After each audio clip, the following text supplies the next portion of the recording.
Sa Pilipinas naman, lahat Kristiyano eh. Di ba?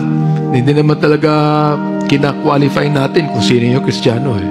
And you are a visitor here, you look at yourself.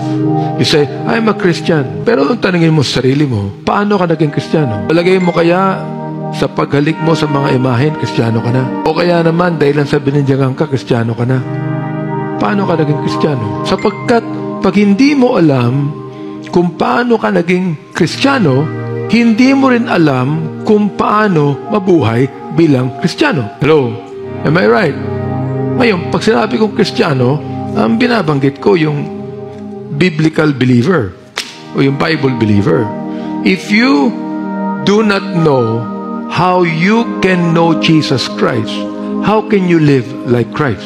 Sapagkat the word Christian means living like Christ eh. Am I right? Kung manginginom ka at sugarol ka at lahat ginagawa mo, pero kunyari nag-isimba ka sa linggo at ginagawa mo lahat ang ginagawa ng relihiyon, and then afterwards, yun pa rin ang ginagawa mo araw-araw, can you say yourself as, knowing Christ? Hindi.